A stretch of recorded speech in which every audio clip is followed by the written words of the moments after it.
Hello, everyone, and welcome to IRENCAST. We're a podcast that on the first and third Tuesday of every month bring to you our perspectives on theology and culture from a post-evangelical lens. This week, we're going to do something a little different. I had the privilege, along with Adam, my co-host from Divine Cinema and occasional guest here on IRENCAST. We went up and traveled to where Alan lives. And Alan has started something that he's mentioned on the podcast a few times. And this week's episode is a roundtable discussion with his colleagues in Intersections and what they've done and what they're doing. But I'm not going to get too much into it because I want to leave that to the discussion. But I do want to make one note before we get into this week's roundtable. You'll hear someone mention Me Too moments. And a point of clarification that we didn't make in the conversation, that when that's brought up, it's not talking about the hashtag Me Too movement and sexual abuse and sexual assault from people in authority. It is just talking about finding other people whom you have the same experience with, a moment of commonality, a moment of, oh yeah, we're together, we're in the same place. So it's a small clarification, but because of the recent highlighting of the hashtag MeToo, I didn't want it to get confused. Other than that, I'm really excited to present to you this week's episode of IRENCAST.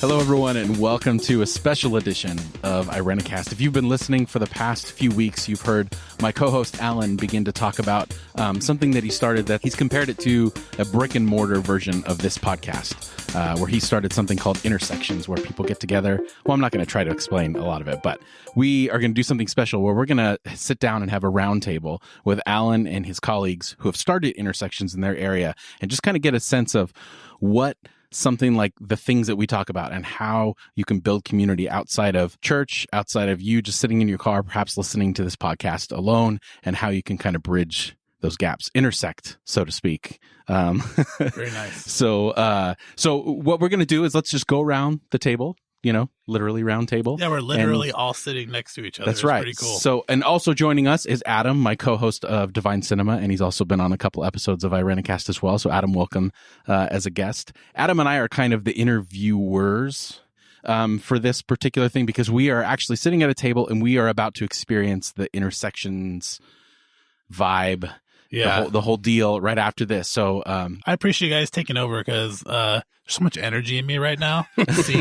seeing different parts of my life come together. It's a little creepy, I'm not going to lie, but I'm super excited. Thank you all for being here. So, awesome. Well then, Adam, it's going to happen. I know, right? It's going to happen. Adam, it's going to happen all the time.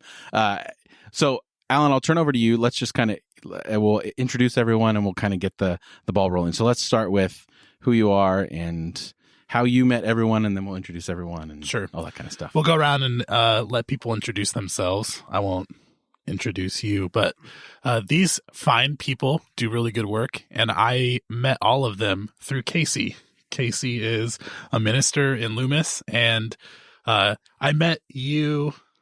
Actually, I don't remember how I met you. So you met me when I was doing my candidating weekend to actually be the pastor of Loomis Basin Congregational Church. I wasn't allowed to tell anyone that. That's right. It was like a secret. And so they told me that I was going to be down at your church preaching. And so you and I hit it off via email because we both realized we were like under the age of 50, which was a miracle for UCC clergy. Mm-hmm. And so when I came to preach, you and I just became instant friends. And then I met Bonnie at a Christmas party for clergy, and we were also under the age of 50. Yeah. And we really hit it off. And then she introduced me. Oh, actually, I met Raj separately, too. I gave Raj a stole. And so I met all of you individually, and then here now we are collectively. Who does church work in actual churches like ours under the age of 50? That's crazy, right? You have to be a little bit. Hardly anybody. Hardly anyone. Yeah. So it's pretty special. Yeah. So Casey, it was called like a neutral pulpit or something. I just got an email saying we want someone to come preach. We had, I think, like 10 or 15 extra people in our church that Sunday, which is really weird because our church is kind of small. Like, who are all these people? I was like, oh, just Casey's friends. He's one of my friends, and he has a lot of friends in this area. It was wonderful. And one of the things that we did hit off was that we come from similar backgrounds too. I mean, the faith journey that we're on. Absolutely. Yeah. And I think that's very similar for Bonnie and Raj as well. So I'll let you all kind of introduce yourselves. Bonnie and Raj, let's just go and you tell us who you are, like how you started. Why don't you start with Casey, since Casey's already been talking. how did you find yourself doing the work you're doing in general in your life right now?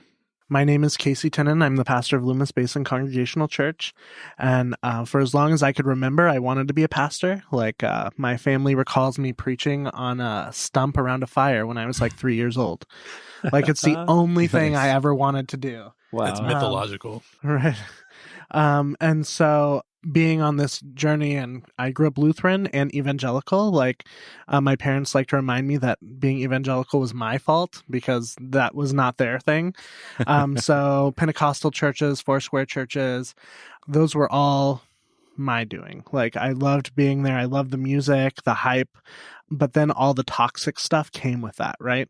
As I started to realize that I was a gay man and was still feeling so called to ministry, that conflict just got deeper and deeper because I was a sinner, an abomination, right?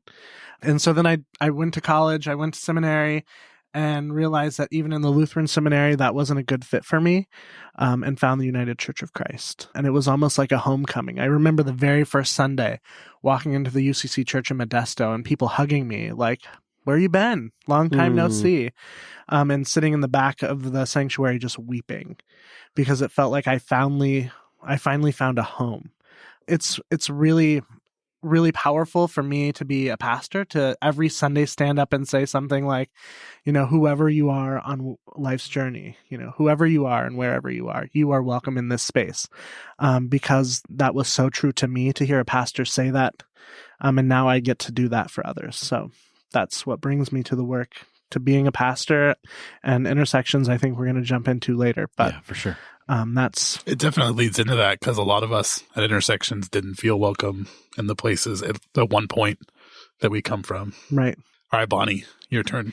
Yeah, well, I'm Bonnie Rambob, and I'm a pastor at Parkside Community Church. It's in South Sacramento. And I'm co-pastor along with Elizabeth Griswold.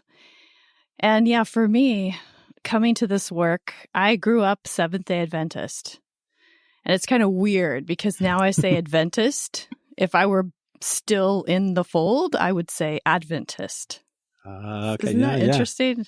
Everybody else says Adventist. But so I grew up in that world where women are hardly ever on the platform during church services. And if they are, it's to do the children's moment or to have some kind of announcement about the fellowship hour or something, and we need cookies, So I think that I was probably called to ministry from a young child, but instead I went the teaching route, and I taught school for a while in parochial Seventh-day Adventist schools, and just walked into a UCC church largely because of my life partner, Raj, who you'll hear from in a minute, and found that women could be pastors.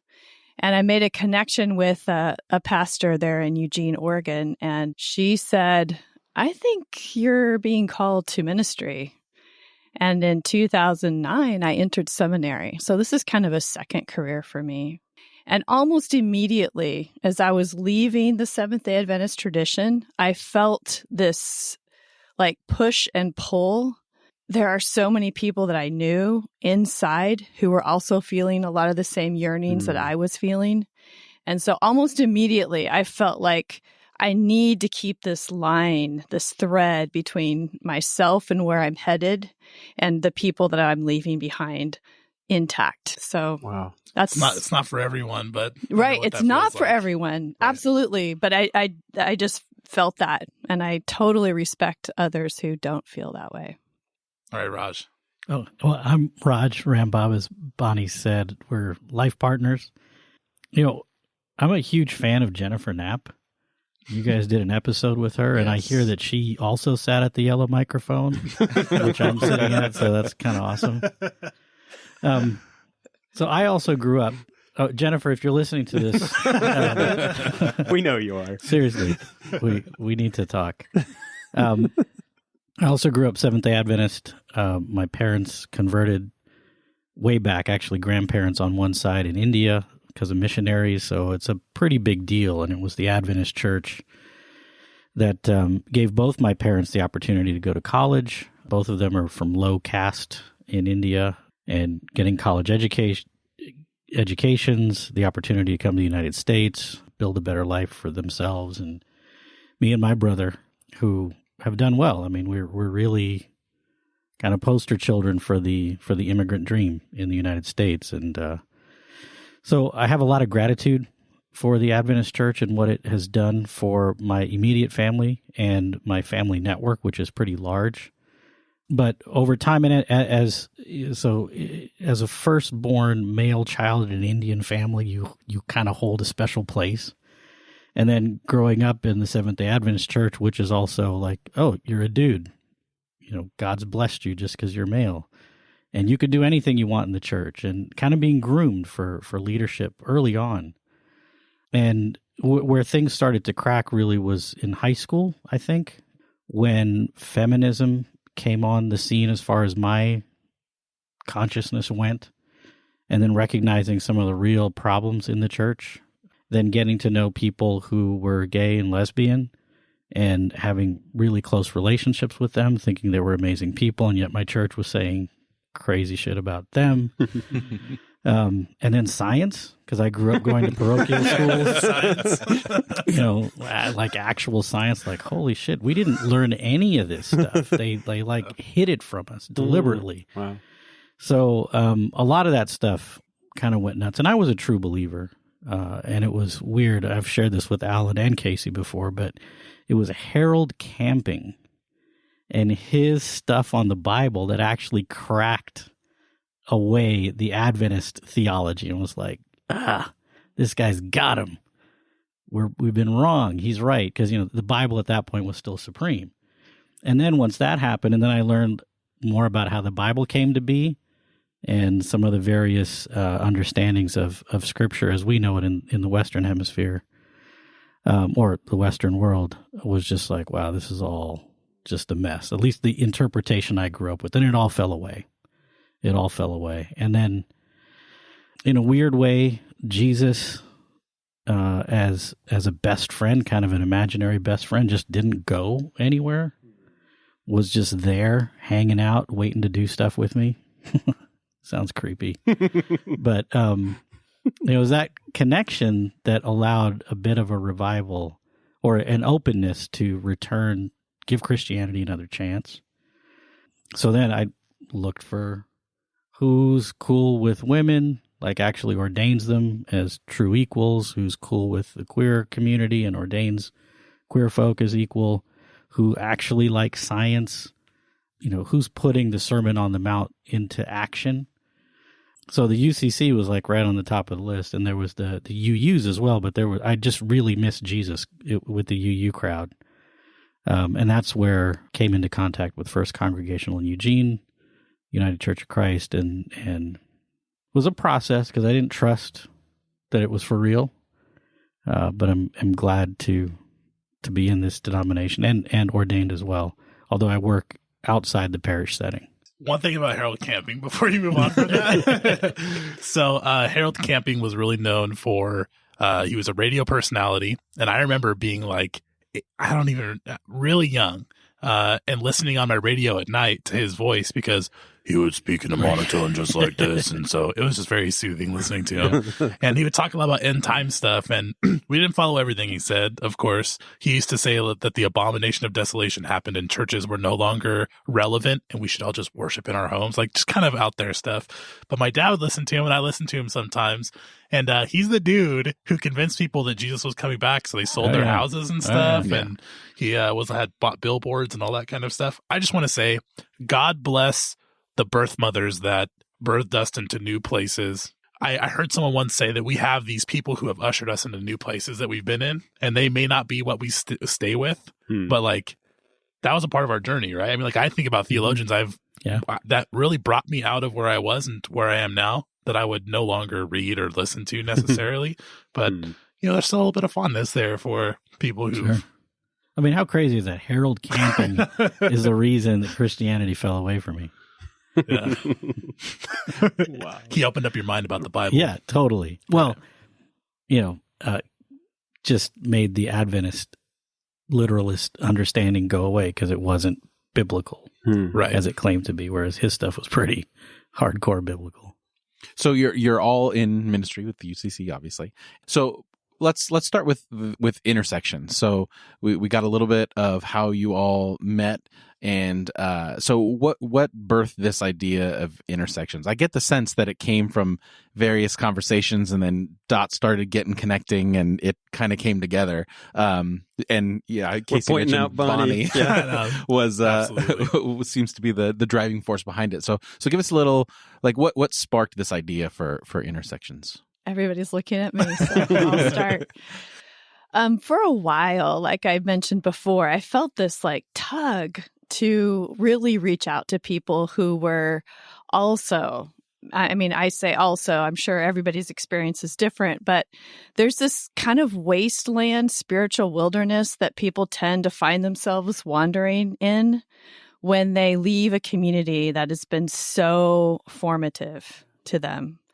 And it's often we're not just products of these communities in our formation, but they're our identity and our social environment and our support systems. And so it's very isolating and very hard to leave. I don't know how other folks have done it, but I know for me, I physically stayed present in my community, even though my mind and my heart was out of it, before I had the courage to use my feet and actually walk away. So I just felt like this is almost, to borrow language from my former community, it's almost like the mission field, or like the place where that spiritual wilderness is, where I think ministry should happen in the United States today. Right. So Raj and I, obviously, we've been talking about this for a while, and we had our own journeys out of Seventh-day Adventism, but they were enough aligned that we were able to stay together. And then I met Casey, and then Casey introduced me to Alan. And I was like, this is the team. This is the team. And we have tried other things before in other ways.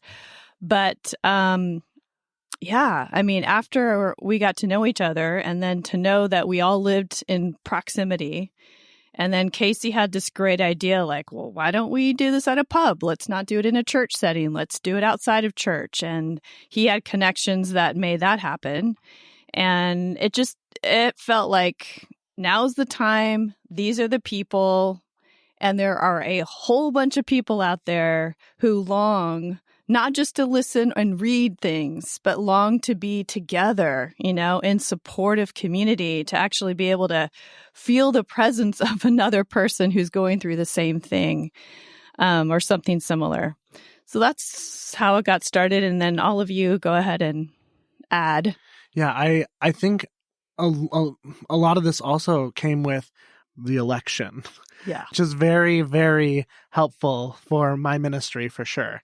I every Sunday have at least 2 or 3 people who are coming into my church saying, I can't do evangelicalism anymore, because it's promoting this patriarchy. It's promoting all of this stuff that I don't want my kids being brought up in. It just also felt like the right time politically. I mean, absolutely, especially in Placer County, which is where we are doing it, it's a very conservative county, very conservative. And there are some major mega churches that sort of dominate the religious sort of world around here. And so we're having people show up who are coming from places that don't value them or don't see them, whether that be women or LGBT or whatever. So it just wasn't just the right time in terms of the people like us four, but it just felt like our best evangelist has been our new president, because the evangelicals are trying to continue to rally around him. I think that we are providing a space that says you can still love Jesus and not believe any of that bullshit.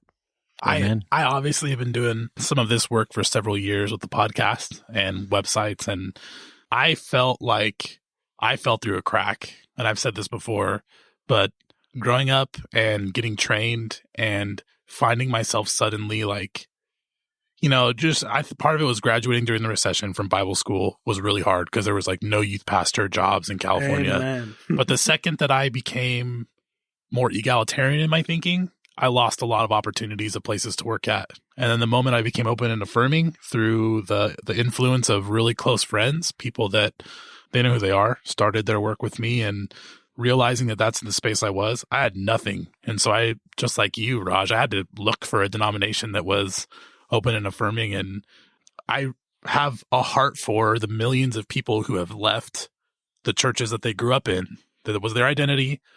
Even more than their identity, it's their spirituality. It's all these things, all these different parts of themselves that, we're alone now. We fell through the crack. And so I've always wanted to be able to create community around that. And Jeff, that's something we wanted. I mean, you've been in that process, falling through the crack, and I'm still there. You're still there. And I know. And stuck in the crack of the church forever. Oh my gosh. It's not. That better stay. We were going to leave that one. Yeah. It's not an IRENCAST episode without some sort of something to make Alan uncomfortable. So I, in the middle of us discussing all this stuff, like realizing like, well, how the hell do you be a part of community for people like that, or meet my needs, not just, like all of ours, and especially as ministers, how do you be a part of that? And the answer was not like being in the church. That was not the thing, because so many of us, that's not the space that we default to, and it's not safe. Raj is willing to give it a shot, but not all of us are. And so we started talking about like what the nature of community is and the church is. And, in seminary, they talk about the attractional versus the missional model. Do you bring people to get them to come to church, or do you prep people to go be the church out in the community? That was always the discussion. It's like, what about something completely different? What about like venerating people's stories, seeing them come to a community and being like, hey, we're not just prepping you to go out there and go be spiritual in the world. You're spiritual beings who have already been in the presence of God, right, connected to God, or, how you construct yourself already. And I want to learn from you, and I want to be connected to that. All of us have the Jesus thing is a part of who we are, but like we have people that I want to connect to people wherever they're at. And I know that my life has been made more rich and fuller in doing that. And so I think for me, that's kind of where intersections. We met a bunch of times ahead of time before we started doing it, and went back and forth on what the nature of the group would be. And it's still in process in some ways, but it's been really fun. Well, this is Raj. I want to jump in there, Alan, with kind of going back a little bit to when Bonnie came home, because I didn't know either of you guys. Bonnie came home and she's like, "Oh, it's Alan and Casey, and you got to meet him. You love him." I'm like, "Yeah, okay." I had no idea who you were, and she was telling me about you. I said, "Well, tell me about it." I kind of had this interview, like she was a reference for you guys, and was just like, "All right, let's see where this goes." And what's fascinating, because it's not like this kind of work happens just out of nowhere. We got to know each other. We enjoyed spending time together right away, so that was awesome. We were aligned in our hearts. Our theologies are not aligned. We do think differently. We disagree on stuff. And we value that. But what's so cool, and I'm like, I will get choked up from time to time talking about this, because given the old context, you couldn't disagree with people. You couldn't even offer a divergent opinion without suffering some major consequences. And to be able to do that as co-leaders of a group that is a spiritual group is really, really incredible. And I think sometimes maybe I take that for granted. But these spaces don't exist very often. So there was that immediate, we liked each other. There was a fondness for each other, some trust built up really quickly, and some comfort in the fact that we were different people, and we were different kinds of spiritual people, but really cared first and foremost about others' stories and their journeys, and wanting to accompany folks, not lead or direct, and do our best to eliminate loneliness. And I think we all have our own experiences of loneliness in that wilderness that Bonnie talked about. Like spiritual loneliness. Yeah, which is so tough. It's so dark. So last Sunday's gospel reading in the lectionary was Jesus wandering in the wilderness, right? And one of the things that I always love about that story, or the way that I preach that story, is Jesus is getting more clear about who he is and his own identity as he starts his ministry, right? So he goes from this profound moment of baptism where Jesus says, or God says, "You are my beloved," to Jesus, and then Jesus goes out into the wilderness to be by himself and basically wrestle with those half-truths, those things that can be deceiving, right? Satan, the deceiver. Nothing that the deceiver tells Jesus is wrong. It's just Jesus trying to make clear who he is. And so I think that as spiritual people wandering in the wilderness, we had to wrestle with some of those half-truths, right? Or we had to figure out what of it was bullshit and what of it wasn't. And so it's always really powerful for me to be at intersections to hear how people arrived, how they've come out of the wilderness, or how they're still in the wilderness and are able to articulate their own faith journey and their own truths about who they are in relation to the divine. And that's what draws me to each of you. We don't always agree, but we have all wandered in the wilderness. Right. And we all have come to different conclusions based upon our own life experience. And they're profoundly valuable and they're profoundly deep. And so now, I guess for me, and I think maybe all of you would agree, I don't feel so alone in the wilderness because I know that I have partners in that journey. And that's all I think we're trying to do with intersections, is to say, come wander with us. Come be with us in this and begin to, for your own self, articulate or talk about some of that stuff as you hash it out. And we'll be a sounding board and we will wander with you. So. And I think I felt most vulnerable when I was in that wilderness space. I know we talk about, the wilderness experience is ongoing, but there are periods of time when it's very profound. Absolutely. Yeah. Where you do, at least I think sometimes you do sort of leave it and then you may go back into it. And during the times when it is very profound, I mean, if we want to use the text, Jesus is a great example. He was so vulnerable. Right. And I think that the gentleness that we try to foster at intersections helps folks who are feeling very raw, very open, very vulnerable, feel like, okay, here's a place where whatever I bring to the conversation, it will be accepted. It may not be fully understood or embraced even, but it will be accepted as part of my story and part of my reality. And to be known in that way, not just to know things, but to be known like that, it's super powerful, I think. And if I could say one more thing, you can. Thank you. You should be saying more things. My experience growing up the way that I did in a very fundamentalist, restrictive environment made me feel like a disintegrated person. And intersections, like even using the name intersections, which I can't remember exactly who came up with that, but maybe one of these two, I think. It fell from heaven. Either Alan or Raj. Raj. It was like instant light bulb. We all knew that was it. Yeah. It just felt right. Because I think like this experience of disintegration, you start putting things back together again and constructing something new. But part of what you come to realize is that really we're all made up of all of these intersections, and that is a kind of integration is to be intersected and to know where those points are and to really just love that. Yeah, this is Raj again. One of the things that stands out to me is the courage that I get to experience over and over with folks coming to the group. Never get used to that.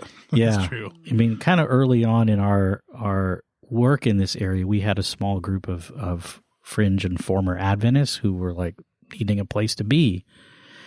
And I think it was our very first meeting, one of the people that came to the door, I saw them pull up in the driveway and then left and then came back and, walked up to the door really slowly. And I went to the door to greet them and they were shaking. Wow. They were visibly shaking. And I opened the door and they said, "I'm not even sure I'm supposed to be here." I was like, "It's okay. come in for a few minutes. If it's not working for you, you can leave, but we're glad you're here. I think we see maybe not always physical shaking, but it's a big step for folks to enter a community outside of the one that they've been in for so long. And so I think the four of us recognize the fact that it takes a lot of courage to come in, and we try to be super sensitive.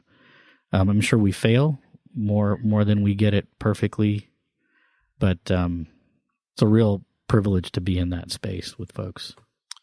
Part of that brings to mind that we've tried to strike a balance between not invalidating people's former experiences, because there are things that are valuable that we've brought with us from wherever we come from. And we are identified as being unfundy or ex-evangelical or whatever, and it's hard not to. One thing we've all got in common, that some of the reason we're in wildernesses is because it's almost self-imposed. We've identified ourselves like, this is not who I am anymore, but who am I, right? And so we've tried to strike a balance between not necessarily invalidating all the places people have come from, but if someone has experienced something that's no longer true or something they're moving out of, we let them speak that. And so that's because we know what that's like to come from that sort of space. And you said, it's vulnerable, Bonnie. It's a vulnerable place to be in. And obviously someone dealing with that level of difficulty, Raj, for me, one of the most profound points of intersections is the confidentiality part of it. This is a space where the rest of your life, you can keep it intact if you need it to be. You don't have to tell people in your church that you're doing this, or, nobody has to find out, and you're not going to suffer all the consequences for opening yourself up. You use an alias if you need to. Yeah. We, in our first intersections meeting, there was a friend of mine who came who is in recovery. And she said, this feels a lot like recovery because what people are coming here to do is release some of the stuff that is binding them, And just hearing you say, this is a confidential thing. You can come here and you can be with us and use an alias if you need, but say what you need to say so that you leave a little lighter. Sounds a lot like recovery. Yeah, it does. In some ways it is. So it sounds like one of the central identities of intersections is space, a space other than the space that hurt the people that are coming in the first place, is profound. I mean, we have a lot of dialogue in our culture today about safe spaces and how important that is for people to kind of be separate. So then along with that, obviously Adam and I will be I just want to give a shout out to the Monk Cellar because they let us go there for free. Yeah, we get to meet. Space, it's awesome. It's a great place for beer cool. and food. So I'm shouting them out. If you're in this area, we'll put that in the show notes. Yes, if you're within driving of out. Sacramento or Roseville, you should. Sounds good. So in that space, Adam and I are about to walk into this space for the first time. Are you ready, Adam? Oh yeah, I'm very ready. And I'm sure that maybe not exactly like us, but we're going in probably more as observers. And there are people, like you said, that are going to come in and feel like, I just want to. Maybe next week I'll speak, or maybe the week after that. What does it look like as I walk through the doors? What's going to happen? What am I going to experience? How is it not just different in the physical space, but how is it different from a service or a church? And why is the space so important to be separate from that church experience? Well, we try to do a few things. One is that when people walk in, that they're greeted by one of us. So we kind of using our radar, we take turns keeping an eye on the entry space. Do you provide a free gift and an information packet? Yeah. No. And so, if you walk in right at the beginning, a few of us are standing around chatting. I mean, it looks very much like a pub meetup. And if you're brand new, you don't know anybody, it'd be like, you went on meetup.com and there's people going to have a beer and some nachos and talk about stuff. So we try to make sure we introduce ourselves, welcome folks, connect them to a group if it's already going. We avoid being didactic as much as possible, but we do want to model sharing our own experiences just to help maybe show that it is a safe space to share. And as Bonnie said, be vulnerable, but it isn't about us and our experiences, but hopefully those tidbits help open the door for others to share. And I think we do a ton of cheerleading and encouraging too. What you mean by that is we don't teach or preach. There's not someone standing up like preaching when everyone's coming. What we do is we model the discussion that we're going to be having. Right. One of us speaks. And like even when we do take turns sharing, we time each other. And we're like rough. We're like, your time's up. Right. That's for me more than anyone. I wasn't going to go there. Is Alan getting cut off more than anyone else? Well, when you ask me to stand up there with a beer in hand and start talking in front of people, oh my goodness. You don't need to have a beer in hand. The first night, Alan's like, where's the mic? Where's the mic? I'm like, there's no mic, Oh my Alan. gosh, remember? Yeah. Well, I didn't know if anyone was going to be able to He hear. wanted a mic so bad. Justified. I didn't know if anyone was going to be able to hear, you know? I didn't know. Casey and I just smile. Yes, and roll our eyes. Yeah. We started by having food and small talk first, but the food over the conversation over the food has actually been good too. Yeah. Doing that instead. Yeah. But we also have really clear topics Right. Yes. that we publish ahead of time and allow people to kind of get a sense for if I go, this is what they're talking about. So it doesn't feel quite as scary, probably. And where do you publish that? Like where does Facebook. Okay, so you yes, have a page. we have an Facebook intersections and Meetup. Facebook page, and Meetup, and within our clear topics, we split into smaller groups, so people can talk with maybe 6 to 8 other people, and we're hoping that the ones who may not talk in front of 20 people like myself, if I'm in a smaller group, I'm much more likely to share. And I think we've had people walk through the door completely with the intention of not saying a word. Mm-hmm. And I'm not sure that's happened yet. I think everyone has actually gotten kind of wrapped up in the conversation. That's right. And we notice so many like Me Too moments. And that's really beautiful. I mean, that's where human connection becomes very real. It's almost like you could touch the connection in the room. That's a good way to say it. That's what it feels like. Very visceral. So if I'm coming in, one of you is introducing the topic and just kind of modeling that idea, and then you sit down and eat and break up, and everyone kind of talks into it. Roughly how many people do you see now on a regular basis when you gather? I think the smallest we've had is about 8, and the largest maybe 18. 8 plus us 4, or Yeah. 8 plus us 4. Yeah. And so usually we I'm have not counting us. 2 leaders like in a group at least, or Right. one, and then we just act kind of as facilitators. Right.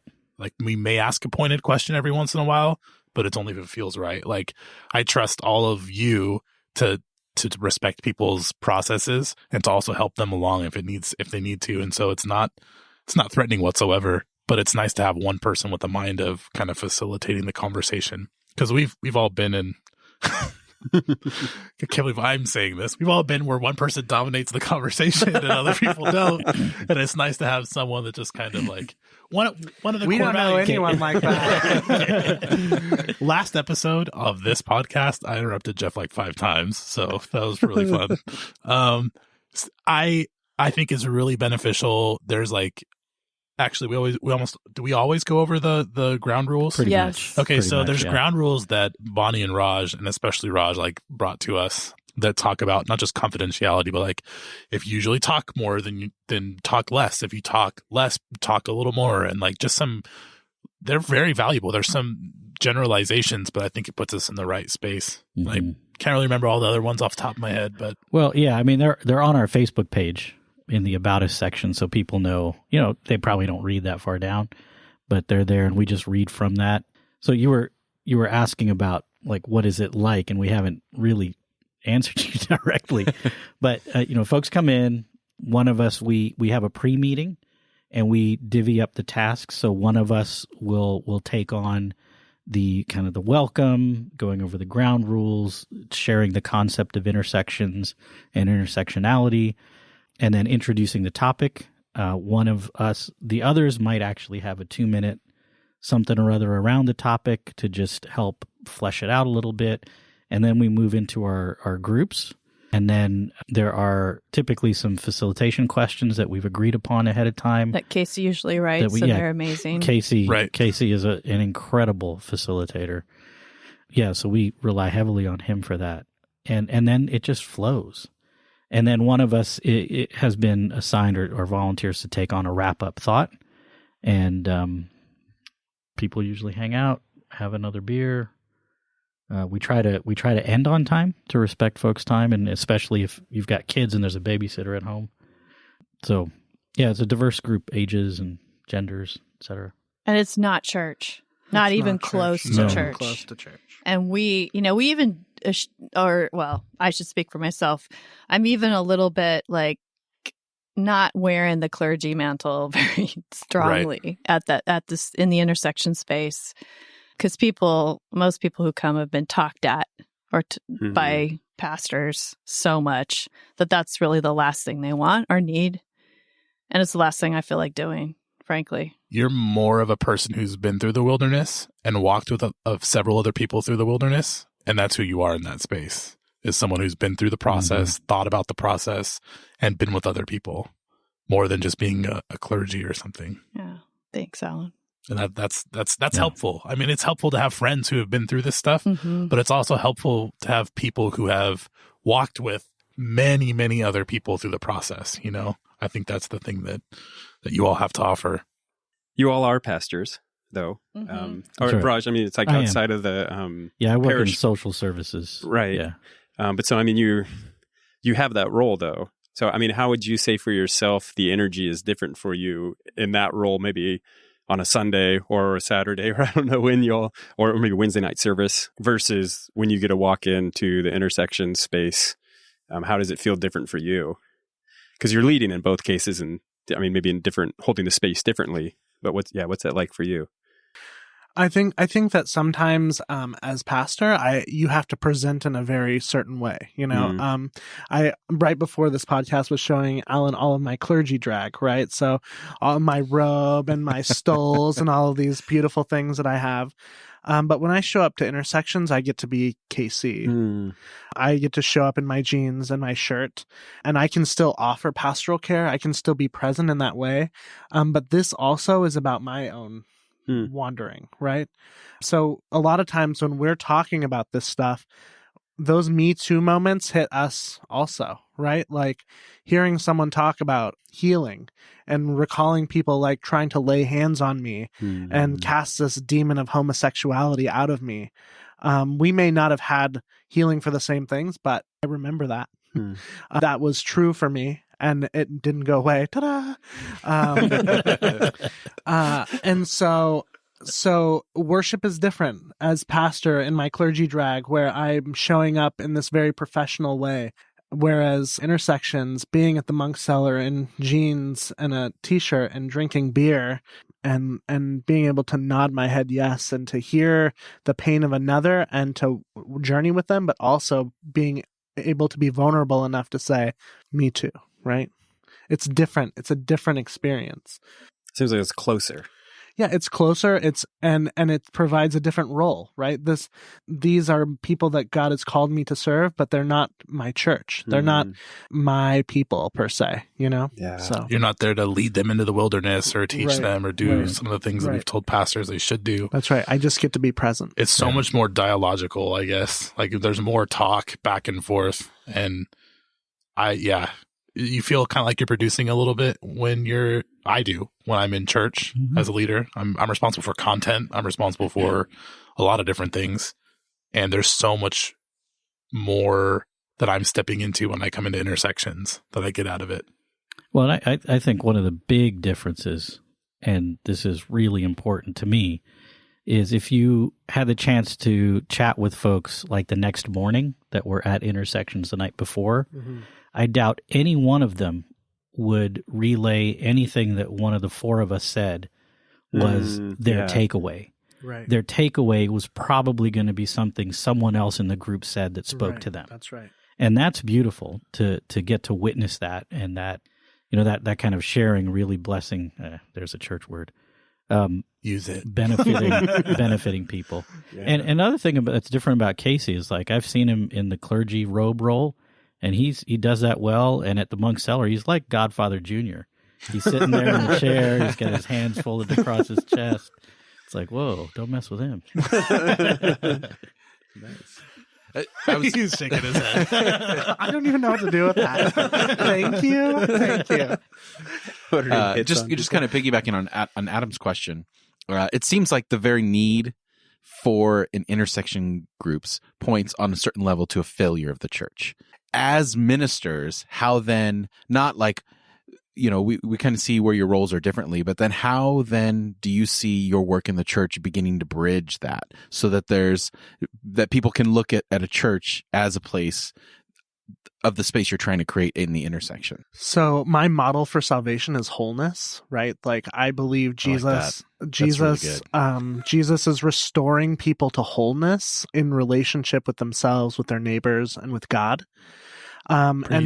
And so I feel like what we are doing at intersections is allowing people to find wholeness with themselves, with their neighbors, and with God.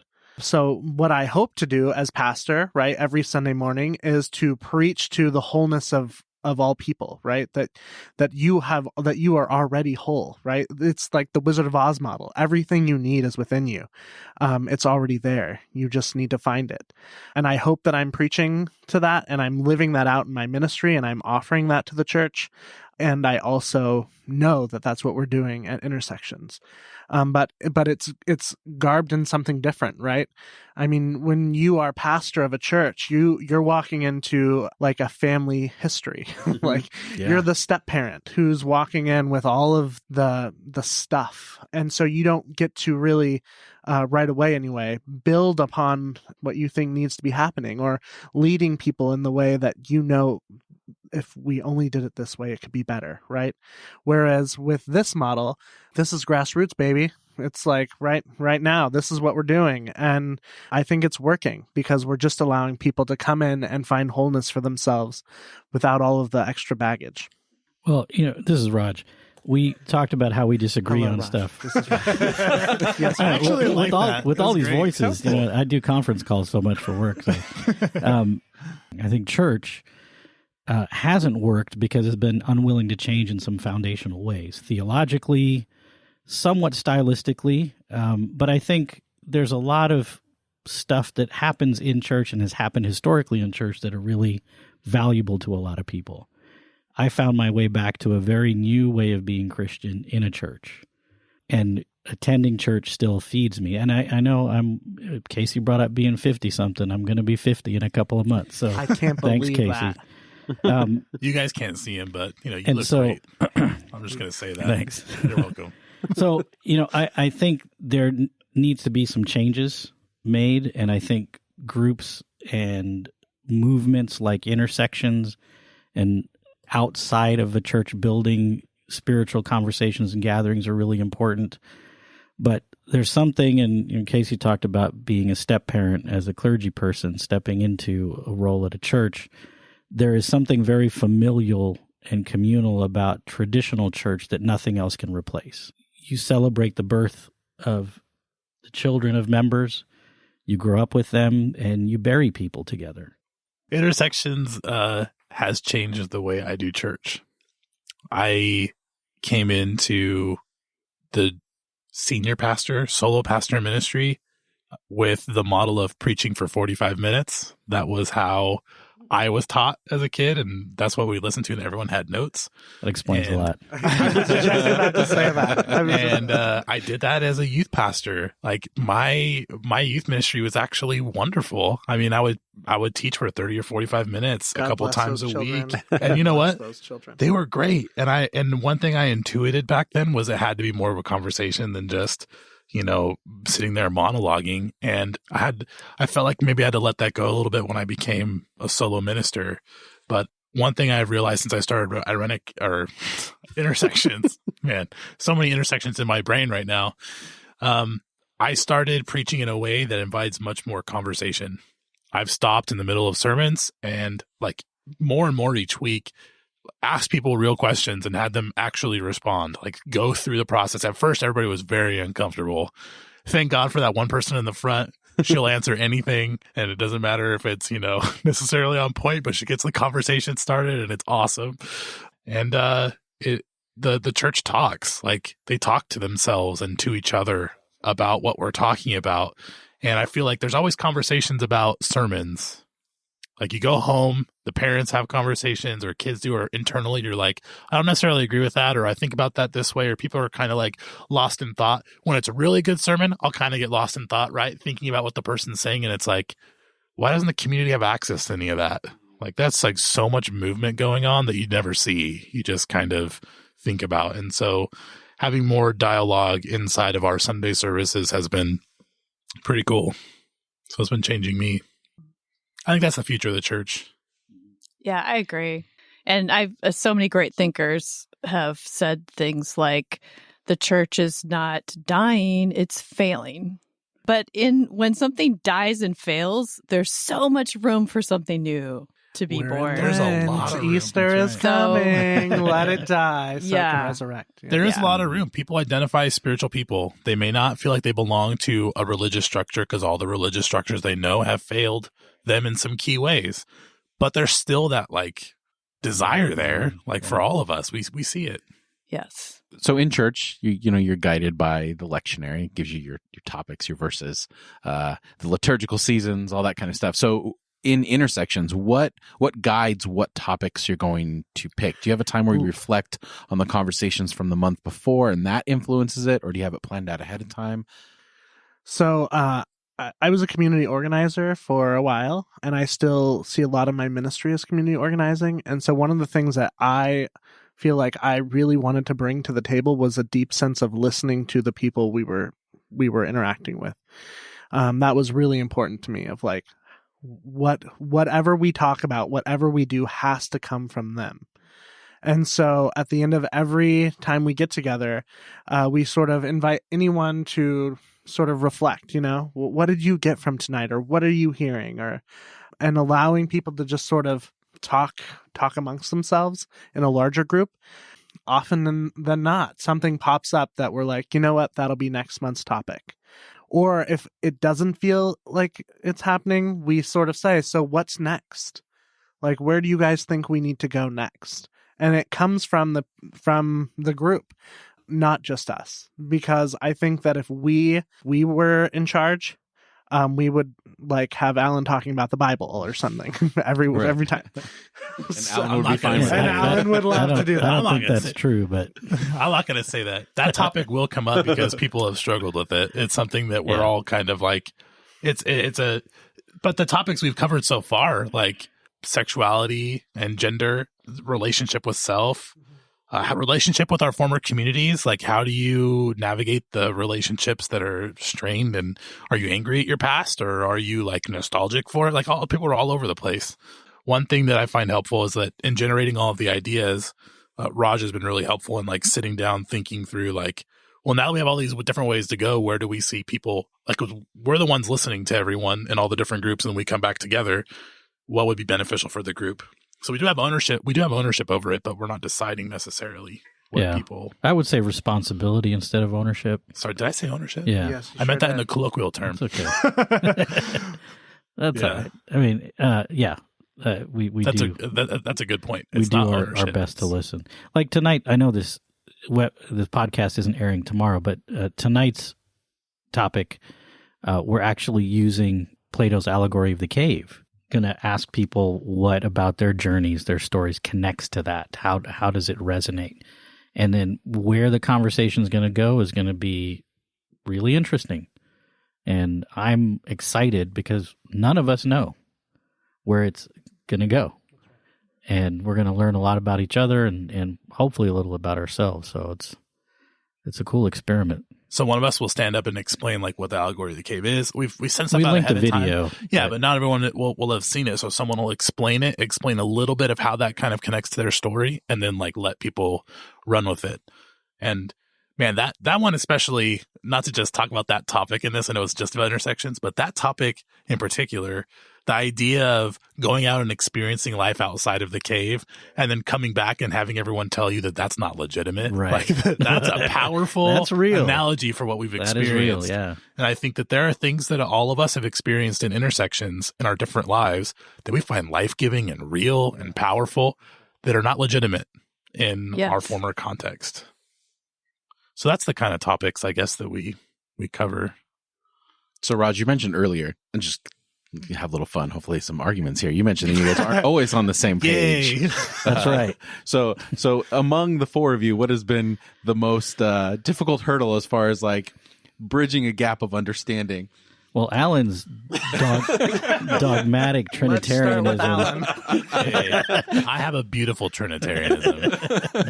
Let's not say dogmatic. No, it is beautiful, and it's fun because I abandoned Trinitarianism a long time ago for various reasons. Have what I would consider a close relationship with Jesus, but not necessarily as the Son of God in the way I grew up with the Jesus idea.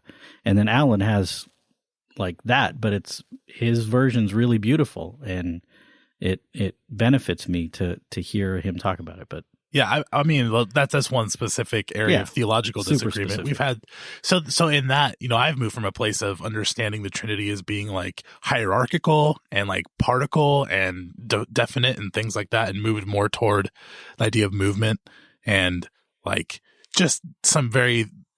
Richard Rohr wrote The Divine Dance, and I think that's been a big part of kind of embracing that. And I think that's like in Celtic Christianity, that's a really big element. And anyway, a bunch of wonderful things. But there's also been not just theological disagreements, but like, what's the purpose of this? What are we going to do? Like things like that we had to jump over. We had two ideas of what the group would even be at right. first, and kind of went back and forth. Yeah. Can you describe? We had like a web. We had like a web mapping of what this was going to be. Yeah.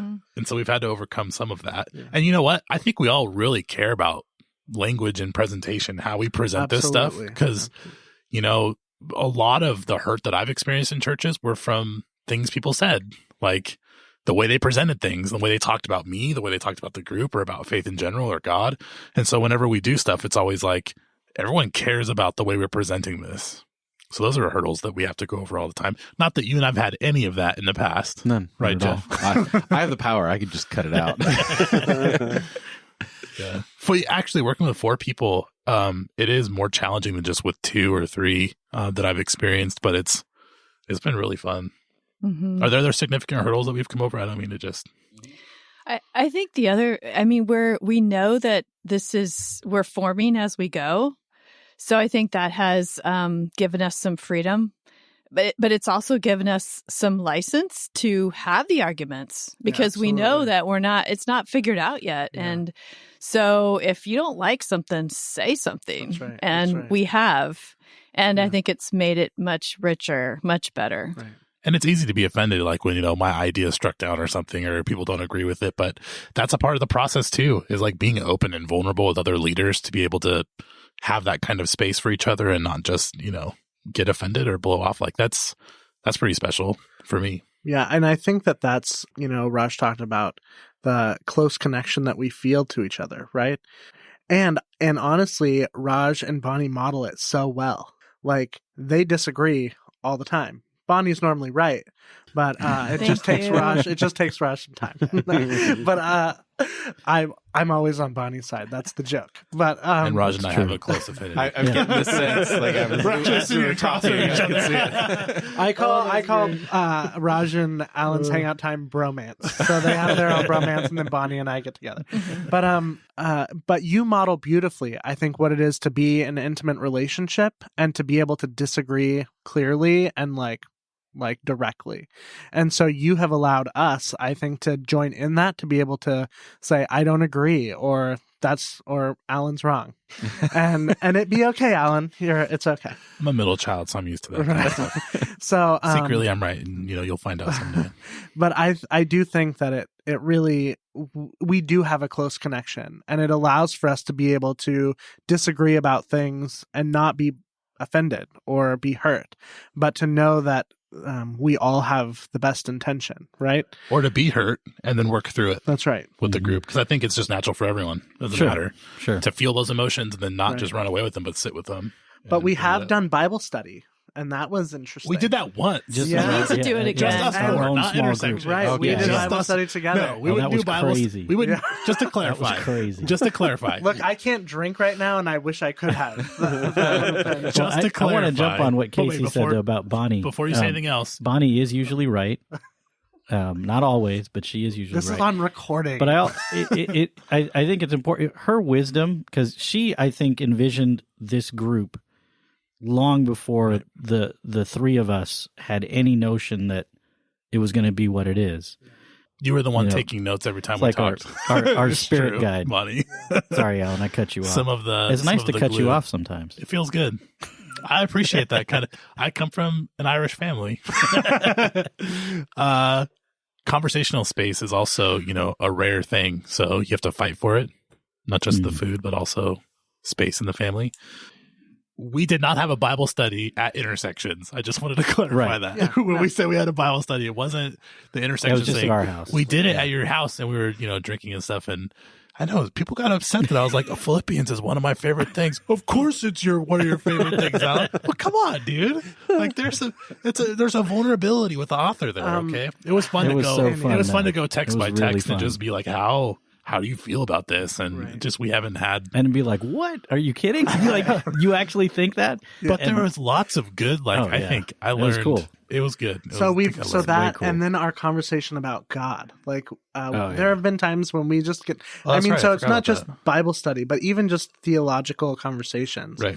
Honestly, I have to give Bonnie props again. Like, my image of God is RuPaul, just so you know. Like, nice. RuPaul embodies for me everything that God is. Like, I love RuPaul as a man, and I love RuPaul as a drag queen, right? And her tenderness, but whatever. But Bonnie, talking about God as the lurer, brought me to tears and has transformed my own theology. And I'm a pastor. I have 2 master's degrees. And to hear Bonnie talk about God as the lurer, the one who invites us in and is beckoning us, I believed that, but I didn't have language like you did. And again, so I'm learning, we're learning, and that's it. And I think that we do that together. And that's also what makes Intersections so great, is that it is still us learning together, right? It's not just that we, the 4 of us, are learning, but we're inviting other people into that process of learning. And that's process theology. So I Right. can't take credit for that. Yeah, but well, you're the process prophet. Right. Process theology, open theism. I care a lot about how science relates to faith and determinism and divine action and stuff like that. And so we've talked about really deep concepts, and we all bring something very unique to the table. That's what's been really fun, talking about contextual theologies, and it's been really fun. I think that kind of energy has given us a lot of energy to take our work seriously at Intersections. It's a journey toward authenticity, really. I mean, if we wouldn't be where we are without wanting to be on that journey, on that path. And the people who come to Intersections are also on that journey, on that path. They're looking for their authentic selves. So I think, I think that's also where the conflict comes in. And and it's one thing to just want to be authentic, like in a regular group, quote unquote regular group. What's special about Intersections is we're doing this in the context of spirituality and faith communities, and that's hard. You know what I mean? You can go to a group where you can feel like you belong and do a lot of this work outside of the context of spirituality, especially Christian, post-evangelical stuff. But in the context of this, that's unique. That's unique work. All right. Well, I have 2 more questions. Adam, do you have any? Yeah. Go ahead. You're sitting so silently over here. I'm just The 5, man, right? Yeah, that's right. That's true. That's an Enneagram, Yeah. right? Enneagram, Yeah. So I'm going to invite you onto the podcast to do an Enneagram episode. Look, I would love to come back and do a whole thing on the Enneagram. Everyone's Yes. welcome. You have a Yes. topic, bring it to us. We'll bring Yes, it on. I really, I love teaching. It's been fun Enneagram. learning that from you, and it's been very helpful. So, number one, kind of quick, rapid questions, but what has been the thing that has been the most unexpected? So from when you started to now, what is it that surprised you, either about the type of person that decided to come, or the way that anything in the process of doing Intersections thus far? I'm sure there'll be more surprises to come, but what has surprised you so far? The instant vulnerability that I experience in the people who are showing up, who say things like, "I've found my tribe," and are willing to just bare their souls, because this is, what we're hearing is this is the first place I've ever been able to name ... And it's shocking, right? In my context as a pastor, it takes a long time for parishioners to let me in and to open up. I mean, not always, but, you know, it's pretty common for you to have to really work on that relationship and build that trust. But people are coming in and just sort of like, here it is. This is, where else can I go to talk about this? It surprised me how natural all of it is. I mean, we're all leaders, right? And so we tried to workshop this ahead of time and stuff. And then when you get there, it's like, well, this is flowing and this is not necessarily something I'm in control of. I'm sort of enjoying it and figuring out where it's headed, but it's not a lot of work. I think it surprised me. There's a couple of things I think This is Raj. surprised me. Yeah, this is Raj. I figured my voice may be familiar by now.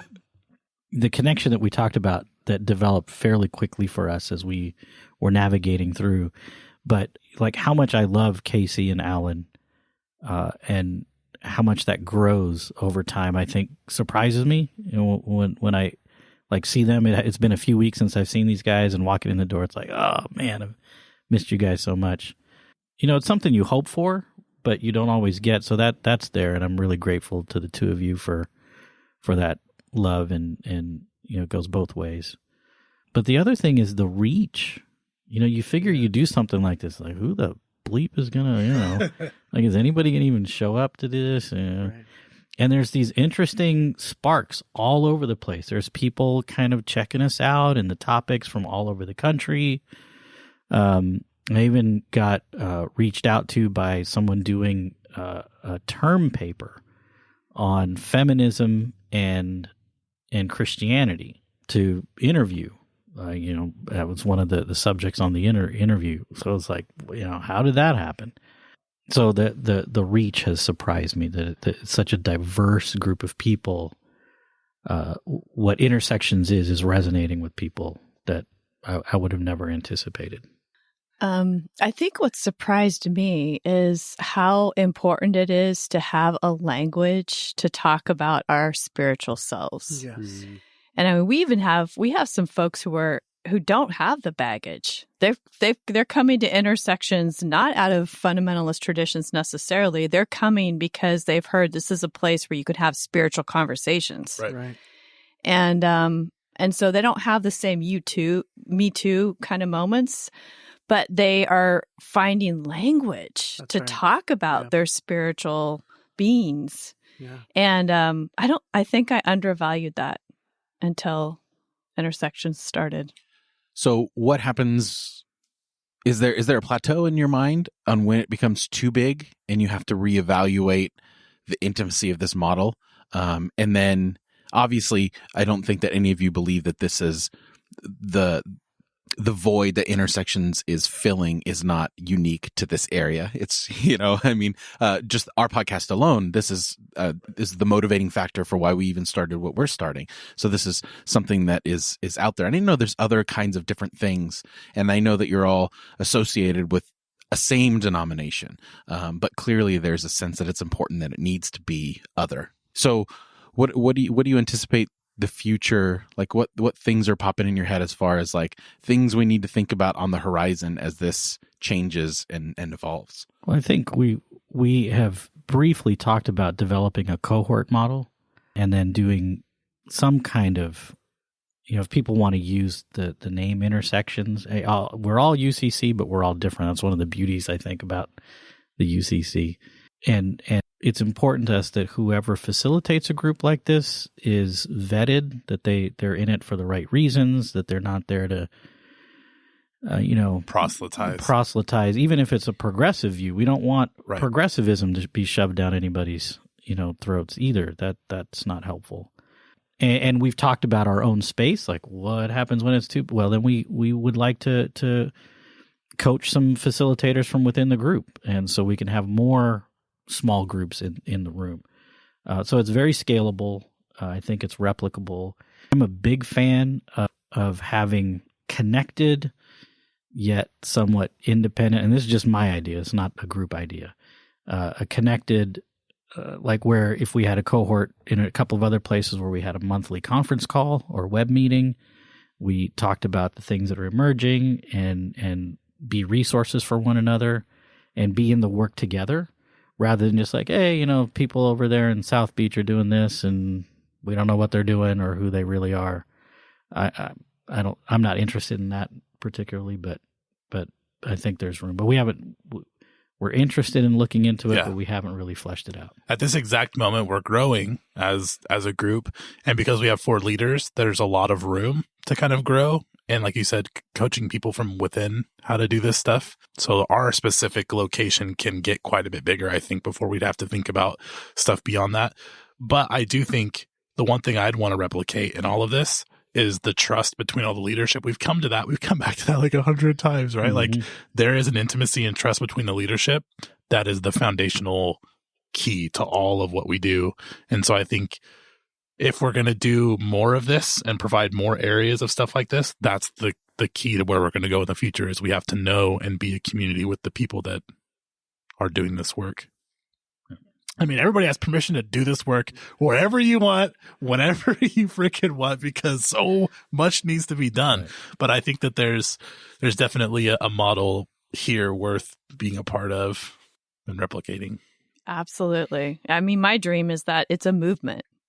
That it's, I'm part of Facebook groups, and you probably are too, with like thousands of members of people who identify as coming out of fundamentalist traditions. So with nowhere to go. Yeah. And so it's kind of like you can be really anonymous on Facebook and, you can interact and connect, and it's like super helpful and valuable. But this is more intimate for sure. I mean, the payoff here is way more than reading articles and sharing stories on Facebook. Those are important, but here it's just so different. Mm-hmm. Meeting people in person. So I hope it just like explodes. We've had only 4 meetings so far. This will be our 5th tonight. So it's just getting going. This is like exciting because we're not even a year in yet. We've met for like over a year, but this group has only met 4 times. And we've also, in our own individual journeys as spiritual leaders, have done work similar to this in other contexts. So, and that's contributed, I think, to the knowledge base. So where can people find Intersections if they're listening to this and they just want to get some information? You have a Facebook page. It's okay if we put that on the show notes? Yeah, absolutely. Okay. It's Facebook/The Intersections. Okay. So we will put that in the show notes at IRENCAST.com/113. That's IRENCAST.com/113. So before we close out, I don't know, I know you guys are doing stuff together and you have your individual churches, but would you like to plug anything that maybe you're working on individually that you'd like to guide people to as far as your personal work? Well, as a member of Parkside United Church of Christ, one thing I do want to give a shout out to, and Bonnie is the pastor there. She's awesome. For this Lent, the church, the pastors have decided to have us go. The theme is repenting the sin of racism. To belong to a church that's willing to take that on, and Ash Wednesday, we watched 13th together. Oh, that's amazing. I mean, I'm gonna go to your church. Yeah, I'll commute the 5 hours. Check it out. Check out parksideucc.org. Find out about it. Maybe you can't attend, but you can, be connected to some of the topics that are going on, because that's the work the church needs to be doing. So, I actually came up to Placer County 5 years ago to do youth ministry, and the church that hired me for a lot of reasons, but one of them was that one of their youth group girls had committed suicide because she was a lesbian, and they were still grieving that. And so when I arrived in this very conservative county as an out gay man partnered, I felt really called to be out and to be loud for the sake of young people in this community who desperately needed a place to be. And I currently now serve a church. This is a different church right across the street from the high school that young girl went to. I don't find that to be ironic. And I now serve a church that allows me to hold a non-religious LGBT youth group. And we meet every third Monday at the church, Loomis Basin Congregational Church. And we allow teenagers to just come and hang out. And then we do a Valentine's dance and a Halloween dance. Because for young LGBT people like myself, we didn't get to dance with the people we wanted to dance with. Right? Adolescence came at 25 instead of, 13 through 20. And so I don't want young people to have to experience that. ever again. And so it has been my commitment and the commitment of my church to open up its doors and to provide space for young people to just be. This isn't a, bait and switch sort of thing. It's a just come and be sort of thing. And so, like I said, we meet every third Monday at 6 p.m. here at the church. We provide a meal, and then whatever is going on, like next month, it's talking about how you come out to your family. And so we have like a PowerPoint. It'll be super cool and fun. We just had a dance. We just had our Valentine's dance. So yeah, this congregation's been really passionate about working with LGBT teenagers and allowing them to just be, to know that there's a place in this county for them to show up and not be judged, but to be supported. I have to say something about a program that I'm excited about. Received a grant. The Sacramento area received a grant actually through the Sacramento Interfaith Council, and then also from the United Church of Christ, to start an interfaith peace education camp called Peace Village. So I'm just now getting that started, and we hope to have our first Sacramento Peace Village, which is it's like a summer day camp for kids, first grade through 8th grade, and then high schoolers and young adults are the counselors of the camp. And it's designed to be an interfaith community where kids together learn about peacemaking. And I've been involved in San Mateo and also in Eugene with the same model, and am really excited to bring it to this area. So yeah, just look for that on Facebook soon. One thing I'd like to invite people, if you are in the Sacramento area or Elk Grove, I've been working with my church to start the Immigration Detention Visitation Program, and we went through a workshop and had people come and speak. We actually had one person who I can say this. We had one person we paid their bail who's seeking amnesty or, is a refugee from their home, who was put in ICE immediately after crossing the border at like 16 or 17 years old.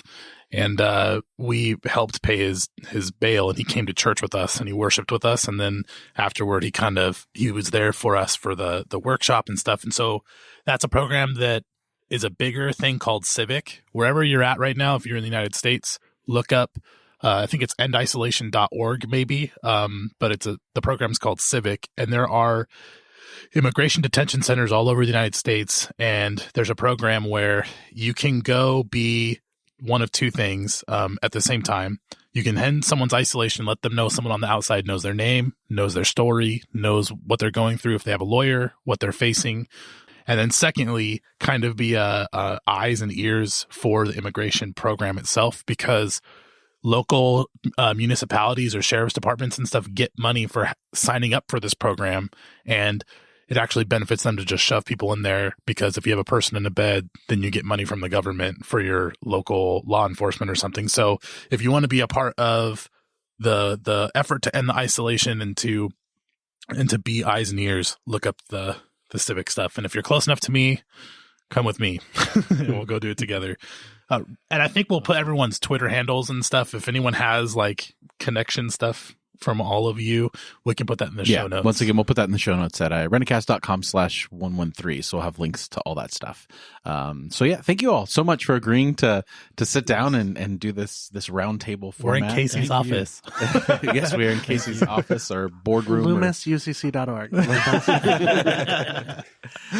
So thank you so much for joining us. And Adam and I are looking forward to checking this thing out tonight. And see it in 3D. I look forward to coming back and teaching you all the Enneagram. Yes, please. Yes, that sounds good. So that's a big talking point in a lot of the circles. Anyway, all right. So, a lot of those so thanks again, once again, and don't forget to check the show notes at IRENCAST.com/113. That's IRENCAST.com/113, and we'll be back next time with our regular format. Thanks for joining the conversation.